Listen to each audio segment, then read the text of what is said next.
It's that time of the year again where you get the itch to load up NCAA Basketball 10. So today I'm going to rebuild the worst team in the SEC, and I'm doing it until we win a national championship. This season, I don't think it's a question that the SEC is the best conference in the country. And as I'm filming this, South Carolina is the only team below 500, so I'm going to take my rebuilding talents over to NCAA Basketball 10 where I have no clue what I'm doing. Despite this game coming out like 15 years ago as well, there are mods that have updated the courts, the jerseys, and the rosters, so like you'd expect, we're sitting at the bottom of the conference projection. So far, I'm not really seeing much to be excited about either, but I do know our sophomore center is their leading scorer in real life. And around this time of year, I load up the game again, forgetting how I played it the year before, so this rebuild is going to be pretty tough. I don't know if I just did the training stuff the right way. It seems like these red states on the map are our pipeline states, which is where I'd like to recruit out of, but if I scroll through some of the prospects that are interested in coming to South Carolina, they're basically just 2 stars and 1 stars. If there's anybody from South Carolina that's actually a good player, they have like no interest in our school, but I have decided that we're going to go after 1 4-star from the state and see if we can land Ed Sterling. Right off the rip, it says we have 7 scholarships available. I have to find 7 good players that want to come here. And I have absolutely zero clue what I'm doing. It says we have 75 points remaining. We can go through send letter of interest, email these recruits. We can even send them packages, but those points are the points we have for the entire season. I can see that being a massive problem for us moving forward in this rebuild because we're already down to 43 of our 75 points, and most of the players we're going after are just 2-star prospects. There's not many players I want to actually sign, but if we're going to have to go after a 2-star where they're lacking a lot of skill, we'll at least get some size, like James Williams being 7'1". Even better, his afro will add a couple inches on top of that, but one of my favorite things in this game is we're able to upgrade stuff like our weight room, the practice gym, our study hall, and it'll give us different stat boosts. For example, with the practice gym, we're going to have our 3-point ability increased by 1 just because we put one of our skill points into it. And I think those come over time as we win stuff like tournament games, but we have a long way to go. Every season that we get through in this video, I would ideally like to play at least 1 game, so we're going to sim up to the Clemson one. But I can already tell that we're probably going to struggle, especially since we got blown out by Penn State to start the year and then lost by 18 to Toledo. This is a rivalry worth playing though. We shoot 3-pointers better than them. And if I'm remembering right, there's both ESPN and CBS presentations in this game. We'll get the CBS around March Madness. The tournament is what I'm going to be looking forward to. You might notice we're playing on 5-minute quarters. That's going to work out for us. And the reason they're going to be so short is I want to be able to play multiple games throughout this video. Some seasons, whenever we make deep tournament runs, we should be hopping into like 6 or 7 matchups. And I don't want to be sitting here for the next 2 months trying to film this rebuild, but one of my favorite things to do is just hoist up 3-pointers. As we get closer to halftime, you're going to see that we have a 4-point lead. I'm trying to go into the half with a bigger lead though. This is going to be a foul. And it says Colin Murray Boyles is a communications major. I'm not sure that's actually accurate. I highly doubt the guys that made this roster went that in depth, but we missed both our free throws. Their half-court shot is about to go in. And it wasn't the best first half in the world, but at least we're going to have a lead. We're currently shooting a lot better from the field than them. And it's a blessing that I can't really throw interceptions on this game, so I'm actually not terrible. I say that as we miss an open 3-pointer, but I trust my defense. We've been forcing a ton of steals. And I am playing on the second hardest difficulty. I don't want it to be easy to win. That has led to a rough second half and a lot of missed shots out of us. I just want to get some points like we did there. And the good thing about playing shorter quarters is you're going to have a lot of close finishes. They're trying to tie it up, which they do. Dude in his face and all, he did not care. We're trying to drive down, get a foul call. And I know the rest of this season isn't going to go well. I want something to go right. We're literally recruiting 2-star prospects at the moment. I missed the second. And then they went down the court. They got themselves a bucket and then another. The Tigers are starting to show up here at the end of the game. I can't jack up that 3. But you know that I'm going to try to find one little handoff, and that should have been it. I'm trying to double team, do stuff to force steals, but they just had our player literally run through them. They make that. And I think I'm going to rebuild a team on 2K8 as well, because I think that gameplay is a bit better. Either way, there's about 35 seconds left. They drill it. And if we're going to overcome a 4-point deficit, we have to hit this 3, which we don't. From that point, I don't even know how to intentionally foul. I'm going to have to figure that out later on in the video, but this game is over. And they just took out all their starters. It was a little bold to do, only up by 4 points, but we choked the game away in the second half. And I can't even live in the menu successfully like a true menu merchant because I got 4 guys to sign to our school, but they're all 2-stars. The 1 4-star from our state, Ed Sterling, I had him come on a visit and that didn't seem to affect his interest too much. I'm going to keep on pitching location, but I highly doubt he's interested. We're coming off a loss to Liberty and then another loss. All I'm going to say is we should not be dropping games to St. Francis College, but that's what we're going through at the moment. We do have an answer on Ed Sterling, whether or not he wants to accept the scholarship offer, and he says he appreciates it, but he's not ready to make a decision, which makes total sense. We've gained like no interest on him after 2 visits and we're not even in his top 6. At the moment, moment, I have no idea how I'm going to rebuild South Carolina, especially if we keep on losing games, but at some point we have to figure things out. I'm going to sim through the rest of the year. And I want it to be known right now, we've gotten to the end of January where we are 2-18. There is no reason we should be struggling this much. Kentucky is not ranked at the time. That's my favorite team. I want to see how Kentucky does throughout this video. We are not at the bottom of the conference though somehow. Alabama at 0-8 is below us, even though we haven't won a game either. They're one of the best teams in the SEC, so I'm not quite sure why they're struggling in sim, but we beat Vanderbilt, lost to Tennessee, and to end the year, Auburn destroys us. Our final record is going to be 3-26. That's not going to attract any new prospects, and that's only going to make things more difficult for recruiting. Our best player was Miles Stu. He scored 17 points per game. After that, we have Zachary Davis. At least he'll be returning, unlike Stu. But we need to get blessed and lucky whenever it comes to some transfers coming in. Maybe the second recruiting period will be nicer to us as well. This 4-star is just not coming to South Carolina. He'd rather play for Davidson at the moment, and I can't blame him. We also didn't make it to the SEC tournament, even though we would in real life, because there's only 12 teams that make it back in NCAA basketball 10, and the people that modded this couldn't get around that. So even though we have 14 teams in the SEC, if we don't finish in the top 12, we won't make the conference tournament. That's a huge deal, because if we win a few games in a row, we could be a part of March Madness. We'd be selected in the selection show. Going into this tournament in this first season, here are some of the favorites to win it all. And somehow every single 1 seed made it to the Final Four, where Auburn beat UCLA in the championship. It's nice to see that Kentucky wasn't a first round exit this year. They actually got put out by Auburn by 10 points in the Sweet 16. But as a part of the SEC for this rebuild, I shouldn't be rooting for the Wildcats. I'm going to upgrade our practice gym again just so we can get a little bit better at shooting. I also want to point out that we can rename streets after players if there's ever anybody that stands out for this team. But that's not going to be this season. We just won 3 games. Not much to talk about. We do have to make sure that all of these recruits sign though, even though they are 2-stars. Our team's just going to keep on getting worse at the start though. We've lost 2 guys to graduation, and then our starting shooting guard transferred out. But apparently I can use my remaining 24 points from recruiting to try and convince him to stay. It's not going to work. He wanted nothing to do with us, but if we take a look at some of the 2-stars that we brought in, they're about a 63 to 66 overall range. It's not the worst thing in the world. I want nothing to do with the McDonald's All-American game though, because these players are not going to be interested in South Carolina. And for whatever reason, they split up the 2 recruiting periods in this game, so we have another chance to sign more players before the start of the next season. Now, once again, the players that we have a chance at actually landing are just 2-star prospects. But we needed a couple of shooting guards, so I had no choice but to go after these kids, and I ended up signing 2 of them. As I stare at this cut and red shirt screen, I am not excited at all. I think we might win fewer games this year than last year because our roster got even worse. I don't think I even need to check it. I know that we're going to be projected to be the worst team in the SEC, though Arkansas's ratings aren't much better than ours. And we went from having 75 points for recruiting last year to only getting 32 points this season. The worst part is the school I went to college at, Northern Kentucky, wouldn't come to South Carolina to play a game. We have to go on the road for them to accept the invitation. That just shows how far we've fallen off. I am going to train shooting for everybody though, and I'm also going to focus on the reserves since those are the future players that'll start. Unfortunately, of the guys that have the highest interest in our school, once again, it's just going to be 2-stars and 1-stars. And the worst part is there's this 2-star point guard that I would actually like to land, but I'm not sure we're going to be able to convince him to play for us. It really couldn't get any lower for South Carolina. We have 5 scholarships available, but only 3 2-stars that would come to our school. And I just have a feeling that we're going to lose to NKU. I'm really hoping that I'm wrong about that, but considering they started out up 21-0, I know that I'm right. And to my surprise, we've come back here in the second half. If we overcome that deficit, that's incredible. It might have been hard to see what happened there at the end. It does that with the Gamecast, but you're going to see Zachary Davis scored 28 points and we won 72-71. This season just started, and comparing this season to last year, I think we're on pace to get more than 3 wins if we could beat teams like Winthrop. We are truly struggling as a program. I'm just going to go ahead, offer all these kids scholarships. I haven't had to do like any recruiting so far. And the reason for that is every time I try to do something, it doesn't have much of an effect. We're going to put this kid on a visit and you're going to see it will do nothing. The other 2 players had highest interest in our school, so I know that they're going to head to South Carolina, but I want to see if this kid committed. It says he's nowhere near close to making a decision yet. And that just proves that recruiting is extremely challenging in this game. In fact, he lost interest coming on a visit, and we have no points remaining to spend on trying to convince him to come here. That's literally all our recruiting points the rest of the season. You can see how we're going to fly through like 15-20 years like it's nothing. And after beating Army 74-70, we've reached 3 wins this year, but I'm pretty sure the rest of our schedule is just SEC games. My expectation though is we're not going to win any of them. Looking at our season stats at the moment, if it wasn't for our 275 plus overalls, this team would be terrible. What's scary is if our center transfers out, next year's roster is only going to be starting sophomores and freshmen. We have a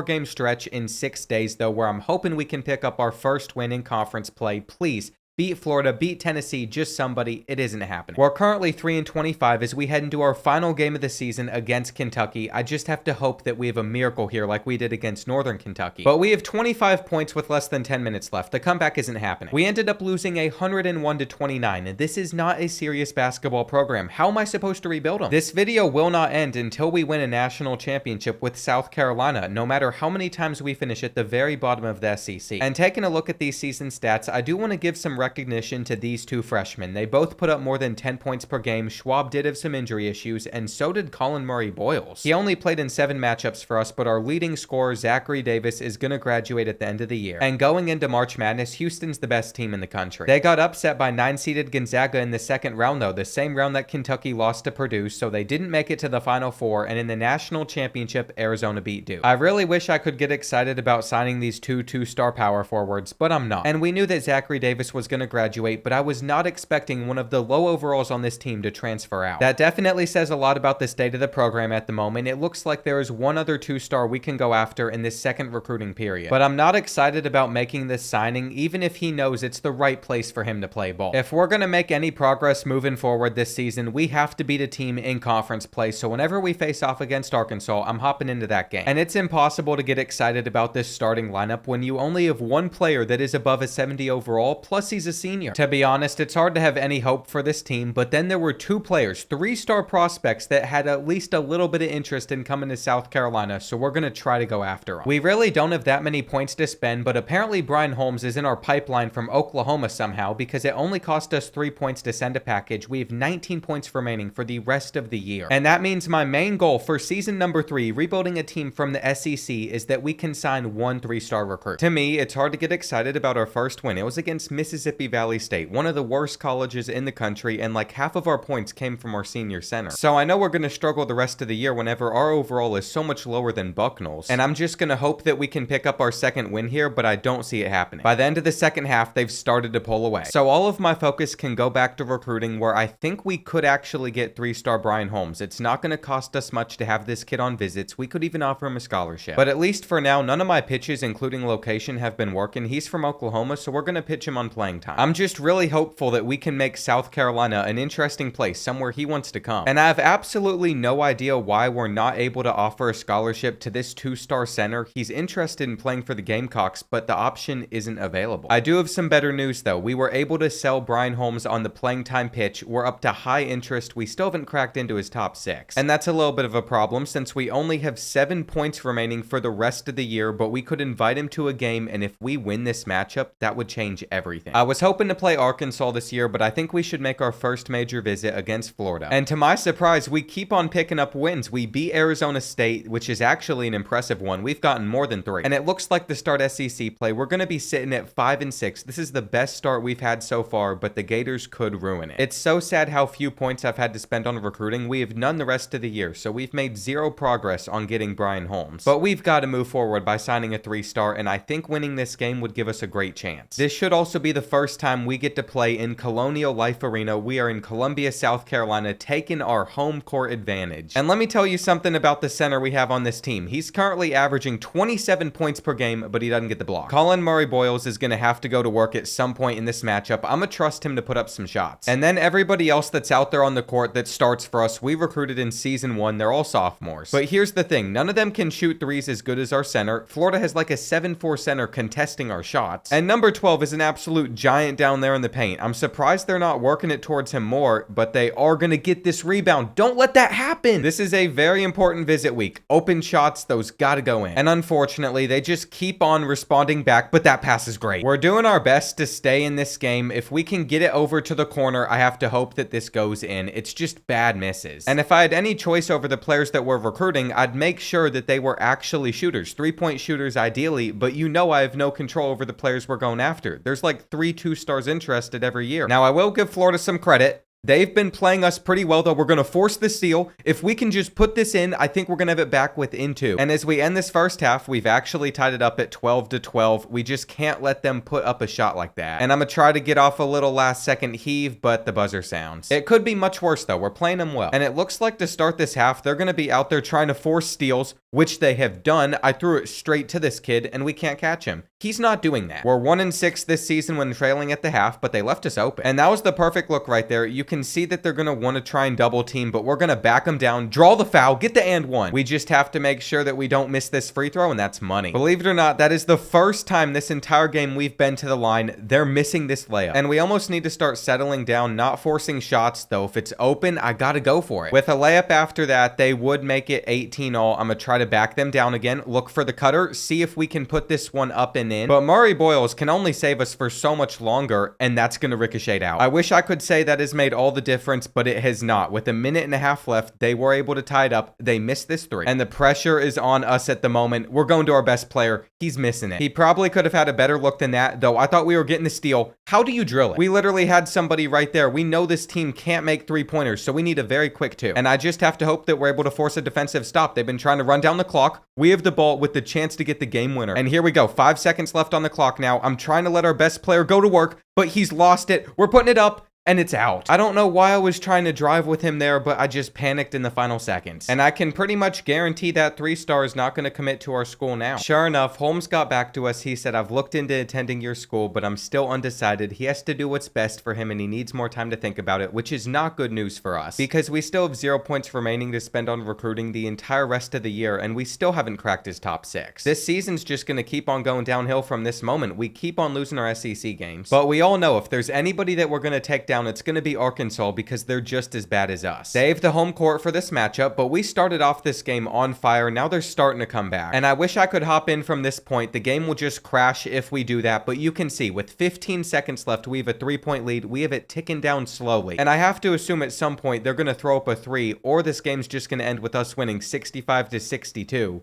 No, they hit a 3. Now it's going to come down to the final 15 seconds in overtime, all tied up at 69. I'm not sure who is the ball. It's very hard to tell from this screen, but it looks like we had someone get blocked. So Arkansas headed down the court and hit another 3-pointer, this time to win the game with no time left. It might be hard to tell what happened, but it is all going on in that bottom left corner of the screen. And I can't believe how terribly this rebuild's gone. We're now 3 seasons in. We did win 6 games this year instead of 3, but in a 3-year time span, we've won 12 total matchups. And our first SEC win came against Mississippi State on the road by 4. My biggest worry moving forward, though, is our star center, Colin Murray Boyles, is graduating. He averaged 22 points per game, almost had a double-double with 9.7 rebounds per game. Nobody else even came close on the scoring side of things. And this has just become another season that we're not going to even make it to our conference tournament. It'd be nice if we had a chance to win games there, but we have to win like 4 or 5 conference games to have a shot. One of these days, we'll finish as a top 12 team in the SEC. Maybe we'll get lucky and we'll advance a couple rounds deep. But if we're ever going to make it to the tournament, we're going to have to win the entire thing or somehow get in at large bid. I think it's going to be a while before that happens. In the national championship game, 1-seeded Iowa went down to Villanova in overtime by 7. And this is the first tournament we've seen some huge upsets. 15-seeded South Carolina State made it to the next round. You're also going to see some 11s and 12s winning, but then 14-seeded Louisiana making a run to the Sweet 16. At least Kentucky was able to put them out before they lost to Kansas. And I'm just so disappointed. Theo Moss was the only player I was even able to sign throughout that entire year. As if things couldn't get worse for us, though, something cool about NCAA Basketball 10 is you can get kicked out of your conference. You can get new conference invites. And this message says, we're sorry to announce that the SEC has voted against South Carolina being affiliated with the conference. We're now stuck in Conference USA. So we just lost all of our poll being in the SEC. We also lost our best player. And even the 1-stars have very low interest in our school. Is there going to be anybody that wants to come here? Hang on. Jack Robbins, 3-star center, we're at highest. We're also in his top 6. This would be a miracle. We have 72 points to spend. And it turns out after a week of pursuing him, he actually has jumped us up to number 1, but to make sure that he still commits as a Gamecock, we're going to get him on a visit. And a week later, we have gotten the message when I told my friends I had the chance to play for James Bordeaux in South Carolina. They said I was crazy to not jump all over that. Pause. And also, why would it be great to play for us at the moment? Don't get me wrong, I'm very grateful that he decided to choose our school alongside a couple of these other 2-stars. But we have fallen to a 1-star program. We have been relegated to Conference USA, there's nothing great going on over here in South Carolina. In fact, I'm surprised our school pride is still at a 4-star, especially since we've gained no more upgrades to level up facilities. And I think after player progression, James Williams could jump over Jack Robinson overall, but there's a chance the true freshman starts immediately. With our new conference, I'm hoping that we're not projected to finish in last place. I mean, these team overalls are pretty similar to ours. Jacksonville State is going to be worse than us. And instead of having a budget of 32 points in recruiting, we're up to 46. I still really don't like our outlook though. I am going to redshirt 3 of the 4 freshmen, all of the guys that were 2-stars. You're going to see this roster's young. Not a single player on it at the moment's a senior. And I think what I'm going to start doing with our preseason training is just focusing on shooting so some of our players can start to hit threes. We should also have a few scholarships available, so we'll see the type of prospects interested in coming here. I'm seeing 1 2-star so far. I want to get a 3-star on board again, but there were none of them that were interested. I'm hoping that we can beat SC Upstate to start the year. I'm pretty sure they're also in South Carolina, and they could even be a feeder campus that actually takes us down. Fortunately, as we approach these final minutes, we just started to pull away. And I understand our schedule this season is extremely weak, but we have been able to pick up more wins than ever before. That's right, we might have lost 3 of our last 4 games, but going into the matchup against NKU, we're sitting at 4-3. And there is no reason that we should not be able to beat the Norse. It's even on the road. It's my former college that's about to go down. And I like to keep tabs on how well each player's progressing. You're going to see up near the top, even our freshman Jack Robbins has already gone up to a 71, which is a good sign for our future. But on the recruiting side of things, I'm not sure I want either of these players. I don't really have enough points to do anything with visits. I can't scout too much, so I don't really know what 44.9 means for a 3-point shot, but it would make the most sense. That's talking about the percentage he's shooting in high school, so I offered him a scholarship. We've gotten a couple wins after being on a really bad losing streak, another one too. And as we start Conference USA conference play, we're actually sitting at 10-7, though we're going to lose that game, and we're also going to lose to Western Kentucky. I'm not going to sit here and say I'm too surprised. Our only win came against Jacksonville State. We knew going into the season that we had a better roster than them, but everybody else in this new conference is still handling us. Is Liberty going to do so?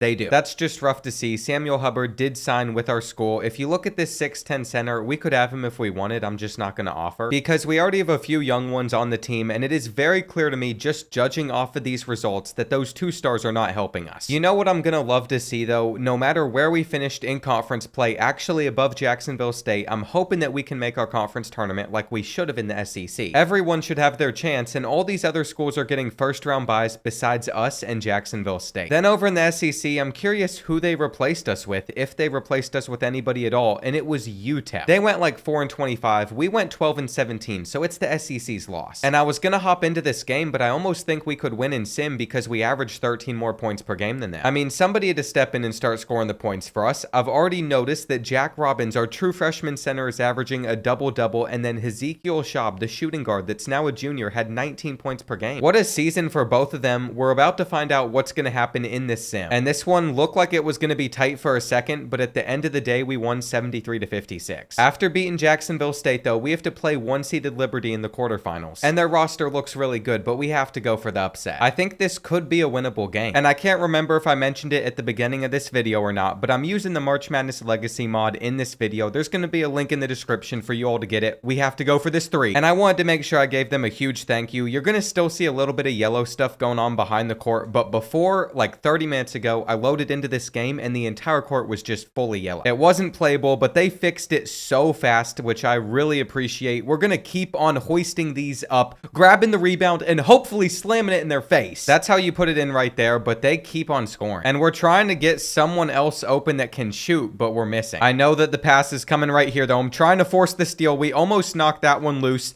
The ball is literally just bouncing around everywhere. The gameplay, like I said, is not the best in the world. They put this in, but it doesn't matter because just the concept of having a college basketball game is enough to get me excited. I'm really hoping at some point, whether it's EA or 2K, we get the college basketball titles back. We're about to force a steal, except he somehow got to that ball first. And this has been a very competitive first half where our freshman center is open. I'm not sure he can shoot, but we're going to keep on swinging it, and we're going to make a 3 again. We'd also force a steal right after, and our freshman didn't get to throw that down. They blocked it, but we still get the bucket. So we have Liberty exactly where we want them, except they almost got an and one. I knew that kid wasn't going to miss his free throws, though that was a beautiful pass, which we are going to make the bucket on and get the foul. So Cyprian Perez, he just came up clutch for us, only averaging 3 points per game, the free throws off. But either way, a really good first half. I would love to see this team advance on to the NCAA tournament in our first year in this conference, which would be a lot more feasible if we were just hitting more 3-pointers, but we have forced a lot of steals in this game, and we don't really have the speed to run it. I mean, I am surprised that we got the bucket right there. Once again, we're pulling away with the steal, but Perez is getting stopped. And I'm gonna throw it down underneath. Perfectly placed pass that gets us the bucket. Liberty's in a spot right now where if they don't start making 3-pointers, it's going to be hard to win. Because I can promise you, we have been working the shot clock down as far as we can. It's not a great look, but we grabbed the rebound, so now we can waste 30 more seconds. And that is the best case scenario right there. Working it down low is the best thing we've started to do as well. As much as I do like shooting threes in this game, it's been consistent for us. They're not hitting that. And since there's only about 45 seconds left now, I think we're good. Assuming we just hit our free throws, which we're doing, we're going to be all right in this one, and that's another one. I told you all, even getting us in as an 8 seed, we can cause some trouble. I know they're hitting a shot, but the way we were shooting our free throws, they didn't stand a chance at coming back. We have moved on to the semifinals